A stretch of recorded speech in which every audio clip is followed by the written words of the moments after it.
Dahil sa nararamdaman, ano ang aking gagawin na malimot ka? Nagmamahal ako sa'yo,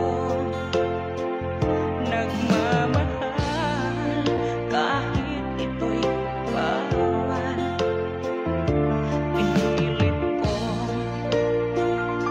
limutin ka, ngunit di ko maiwasan na mahulog ang puso ko sa'yo, sinta. Tulungan mo naman ako kung paano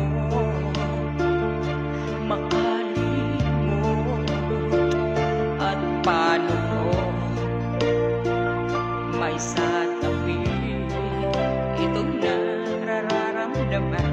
Nagmamaliw na nga ba ako sa'yo?